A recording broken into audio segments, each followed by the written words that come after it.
Aren't you interested in learning breakthrough wealth building strategies, such as how to flip a home in less than 2 weeks using other people's money with no real estate license, or how to build a low-cost home-based business? You can discover how to take passive income from any source and invest it into real estate, stocks, or business to become financially independent investing in any market with Residual Roads Business Institute. Collaborate with Andre and other Residual Roads advisors to create a free action plan and start implementing strategies today. Go to www.residualroads.com or email info@residualroads.com. Welcome to the Investing Uncensored podcast. You've been searching for different ways to become financially independent or generate passive income to live out your life's purpose as you've seen others do it, but need insight on how. Well, get excited because here you'll discover the tips and resources to fulfill that need. Andre Stewart has spent more than a decade successfully making it happen for himself and others. This is the Investing Uncensored podcast. And now here's your host, Andre Stewart. Welcome to another episode of Investing Uncensored. I'm your host, Andre Stewart. And today I want to talk to you guys about a number of different things that I see going on in the world.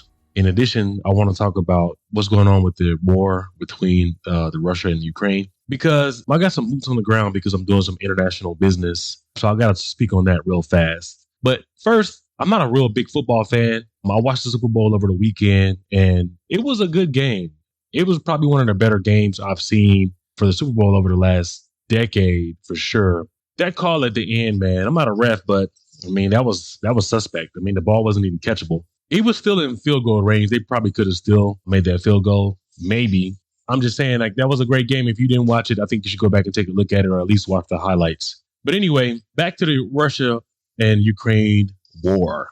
Over the weekend, I was working with my guy who does some of my things for InvestFar.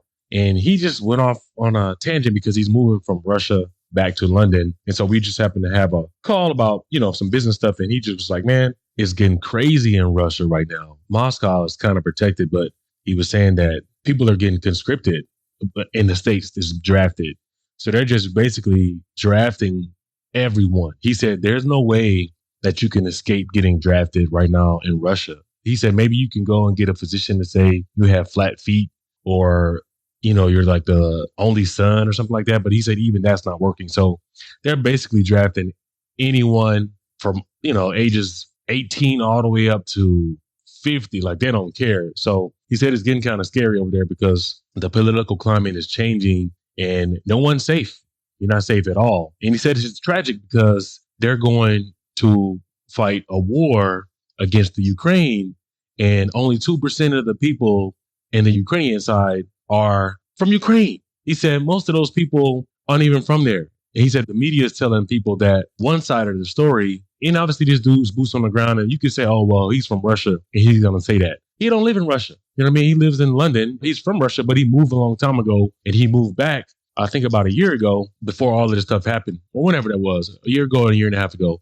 And so now he's trying to get out of it and go back to London, but he's not on either side. You know what I mean? He's saying that it's wrong. Like, he said the reason why he knows this because a lot of his friends had to go. They got conscripted and they had to go and they're dead. He said, I've lost so many of my friends go fight a war against people that aren't even from the Ukraine. He said, some of these folks are from other countries. And he said the US and other parts of Europe that, have no association with the Ukraine. So the war that's being politicized in the US is not even a war that we have any idea about because we're getting our news from mainstream media and we're not getting it from, boots on the ground. Like, this guy's active and he said he's lost majority of his friends that are going to war. He said one of them came back and he was just like, man, it's so crazy. He said people are dying within like 10 minutes. As soon as they get there, they're getting killed. And so one of his guys made it back and he was saying, man, it's not fair because we're not even fighting against the Ukraine. In essence, man, the stuff that they're giving us in the media over here, misinformation. And they always want to censor people who are telling the truth, like that journalist with that situation in Pennsylvania, how he's getting in trouble for trying to tell the real story behind what's going on with that train that got derailed and all those chemicals that are going up. So it's just like, man, all of these distractions out here and people aren't really paying attention. And I was talking to one of my friends this morning and we were talking about the balloon, the Chinese balloon that's been, that was floating around. They shot it down. and it was supposed to be a spy balloon. And we're like, man, a spy balloon? A spy balloon for what? When China has TikTok, they have Instagram, they have all of these social media platforms where people give information for free. So, there's really nothing to spy over, because if you got this balloon that's supposedly floating around, what kind of information is it downloading? Is it looking? Is it heat seeking? Like, no one knows. But in essence, they can get essentially any kind of information that they're really trying to get on our people through social media, just like the government does in the US. And so he was saying, yeah, man, the Chinese balloon. Yeah, right. I saw another guy talking about it too. He was like, man, it's probably a giant weather balloon. And he showed a bunch of examples on his channel. He's a YouTube guy. And he was showing 56 feet weather balloons. So it was just like, if people don't know, social media is banned in China. 100%. You can't get on anything. You can't get on Instagram, TikTok, Tumblr. Anything you can think of social media related is banned. So obviously they have VPNs. You can just download a VPN and then you can get on Instagram or whatnot. But if you get caught, China can do whatever they want. They got a concentration camps and they'll exile you and get rid of you instantly. So a lot of people don't do that, but there's a reason behind that. So it's like, does China really need to send over a spy balloon that's 53, or however big it was, feet in size, to just float across the U.S.? Or not all the way across the U.S., but, far enough. The fact that it even got that far says something. There's no way you can see this giant balloon floating and it lasts for days and no one does anything about it. And so then, like I was telling him, China came online and basically co-signed for it. And so I was like, man, if you ever have China and the U.S. vouching for some stuff, what's really going on? There has to be something greater, because these two countries do not like each other. So for them to co-sign on something together, it's like, what's really happening? So I was like, man, either we're in a depression or something's happening. And like he said, it's either happening or it's about to happen. And I'm like, or it happened and we're going to feel it later on, because that doesn't happen. And then, the thing about the aliens or the UFOs, we're not going to say aliens, we're going to say UFOs, they shot down. So supposedly China saw a UFO in the water that they were going after. And then I think there was one in Uruguay, or one of those countries that begins with a U. And then the one in Canada, all over the weekend. So we had all of these UFO sightings over the weekend. That's a lot. And it's kind of like, to me, anytime that you have government simultaneously, releasing the same story, that's just weird, man. So it's 2023 and we've been talking about UFOs since, the beginning of time. Like all those TV shows back in the day. I can't think of the one that, anyway. So this is nothing new. So all of a sudden, we gonna release the information and make it public after however many, 60 something, 50, like that doesn't make sense to me. And then at the same time, it's 3 countries, 3 different regions of the world. We're all seeing UFOs. Yeah, I don't know, man. So what's really going on? And you can say, oh, you got your tinfoil hat on. No, I don't have my tinfoil hat on, man. I'm just putting stuff together. You know what I mean? You follow history and then, you can say, well, things change. Nah, man, there's always something when you have multiple outlets repeating the same story with the same narrative. You know what I mean? At the same time. That just doesn't make sense. But one thing I am noticing, that rates are starting to come down. And so, anytime rates are coming down, in lieu of what they said, they were going to keep rates higher for longer, they're obviously lowering rates because something's going on in the economy. On my side, I got a notification today that rates dropped 0.75. That's crazy. That's a lot. Especially because they were increasing rates, 0.5, 1 basis point, 0.25, like they were doing it. So to have a 0.75 drop in a day on the downside lets you know that there's something going on in the economy. And so that's what I mean. If you tie it all in with all of these stories that we've had over the weekend, and then the Super Bowl, obviously it's not a distraction, it was planned, but to come out Monday and we have a rate drop of 0.75, the economy is doing horrendous. I said previously that they were going to start dropping rates in March. It's February. So if they're dropping rates this early, that's a clear sign that something's going on in the economy. I saw something pop up the other day that said the U.S. begins allowing Medicaid money to be spent on food. Like, Medicaid was strictly for people's health care because that's a huge expense. So if you don't have coverage, you're allowed to get Medicaid, especially when you get older, that takes care of a lot of that stuff. But now you're allowing that money to be spent on food. Yeah, man, it's stuff like that that should be a clear indication, because if the economy was doing well and things were booming, you wouldn't be tapping into people's health care to pay for their food. That's out of control. I mean, so if they're using food stamps is not enough to cover that, that means there's a hell of a deficit in that particular arm of the government to cover that. So you don't have the funds to pay for that. So here we are running out of money in the US to take care of our own people. So Social Security is supposed to run out of funds in 2035.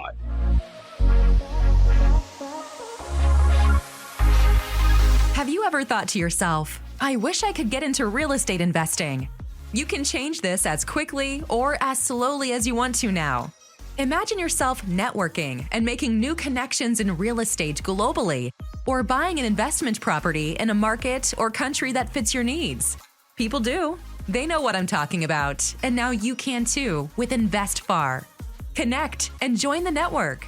Remote investing made safe and easy. So 12 years from now, Social Security is going to be out of money. We're tapping into Medicaid to use that money for people to buy food.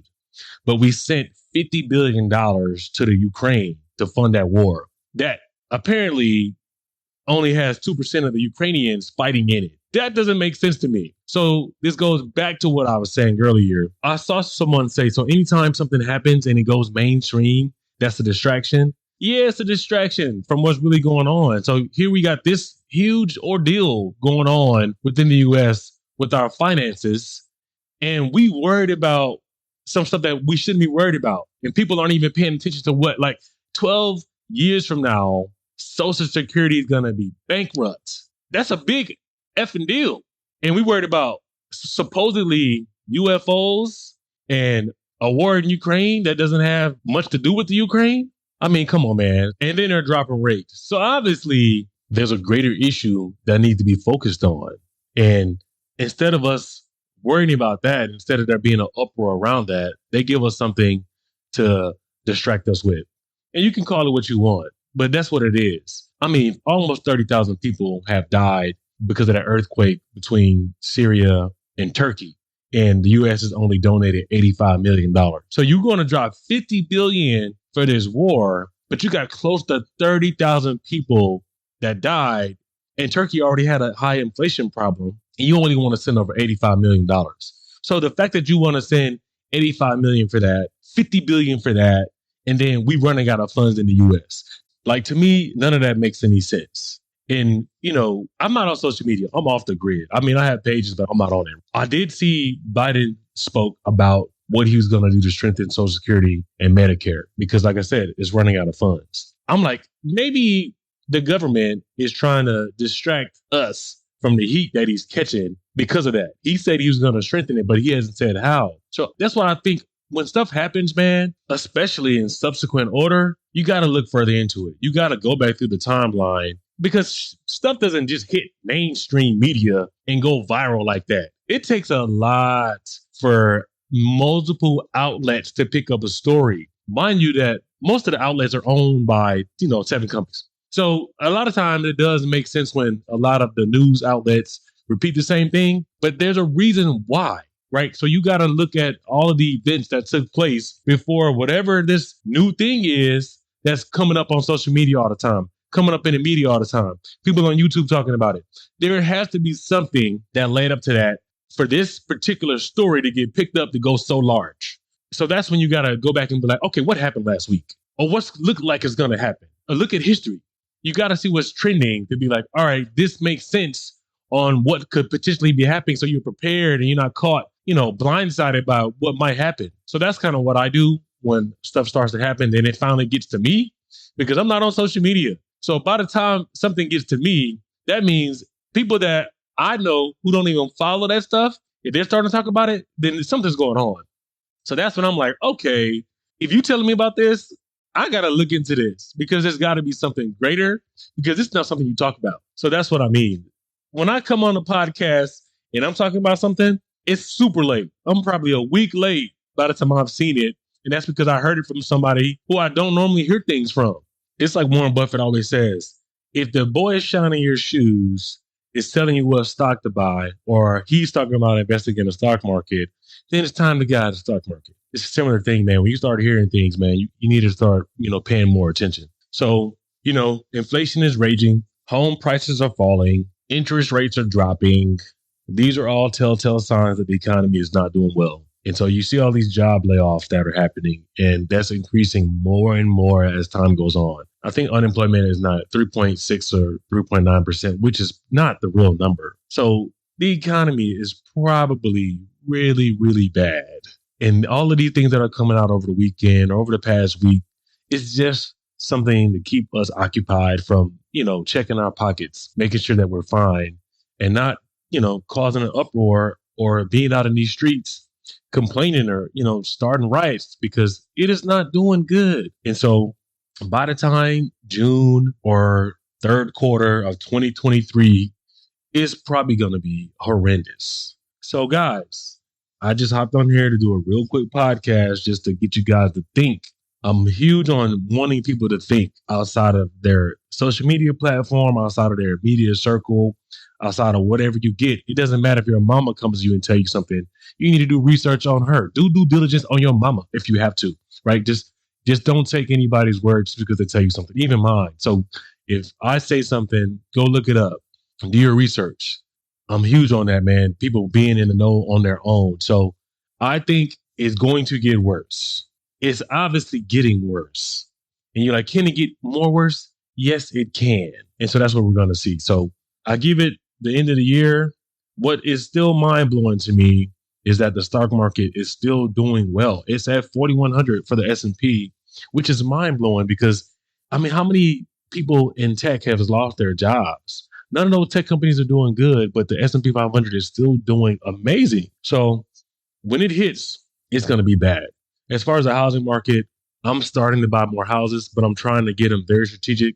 Home prices are still falling, but if you can still get a house at, 50% on the dollar, you can still sell it and make some money or even refinance it. So you can still make money out here. It doesn't have to be in the stock market.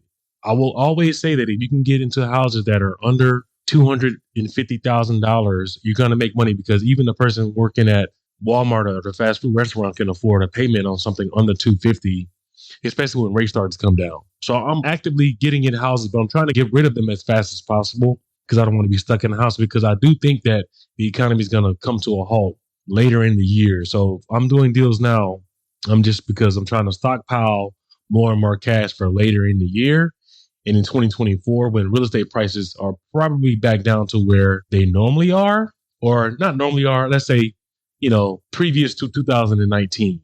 I don't know if they're going to get back to 2012 levels in 2023 or 2024. Maybe at the tail end of 2024 it could get back there. But I'm just trying to stock cash between now and then, because the stock market is going to turn around. And I've said it before. It has went back to 3,800, like I've said in the past when you listen to my podcast. So if it's at 41, it's going to do it again. So all of these things are going to come down. So guys, I'm not saying don't get into the market, but just be strategic about what you're investing in and get into real estate. Rates are starting to drop. Home prices are still high. So even if you get something, you might have a higher rate, but you can still refinance out later on and the value will still be there. So if you get something, do it now. And then maybe around August to September, at least with real estate, kind of pause and see what's really going on in the economy. You have all this time in between to check out what the job market is going to do. And then you're going to keep getting inflation data coming out. So I think use all these indicators to know. One thing I will point out before I go, they did change the numbers on how the CPI index is being rated again. Instead of them doing 2 years of history, now they're only doing 1 year. So they're just basically going back for what the numbers were last year, which is so dumb, because last year, in the year before, they put a bunch of money into the market. So it's just like, you're going to use the data from 1 year. We need to use the data previous to that, because that could be more accurate, not the data from last year. So even when they come out with those numbers, still be on the lookout for those, and just look at traditional indicators. Look at the jobs market. Look and see if you start seeing a lot of people going into foreclosure. Just use your circle of friends. If you got your circle of friends who are getting laid off or they're losing their house, or they're like, man, I can't afford this, or man, I'm going broke. Those are your indicators, because if you got 5 or 10 friends, and out of those 5 or 10 friends, 7 of them are having a hard time, then that's a pretty good indicator that the rest of the population is going through the same thing. Or even if you're one of those people that are in that equation, then there's a high likelihood that everybody else is going through the same thing. So don't worry about what the media says. I call them distractions, because at the end of the day, that's what they are. So stay focused, keep your head down, and manage your screen time, man. Majority of phones nowadays give you the amount of time that you've been on whatever app. If you're on Instagram or social media for longer than an hour a day, you need to cut that back. I mean, you're wasting time on that, because that 1 hour, I'm pretty sure it's going to be more than an hour, but that just leads you down so many different rabbit holes, because you probably went from being on social media to Google, looking up stuff, or from that to YouTube. You know what I mean? So manage your screen time. Worry about how to make sure your personal economy is doing well for the next year, 2 years. So you're set up to be financially independent by 2025, and you don't got to worry about this Social Security being bankrupt in the next 12 years. All right, guys, take care and see you on the next episode. Aren't you ready to start a business or grow your real estate investing portfolio? If you answered yes, allow Andre and the expert advisors at the Residual Roads Business Institute to fast track and put you on a path to full-time investing. The greatest transfer of wealth in our lifetime is occurring over the next few years, and you can take advantage if you know what to look for.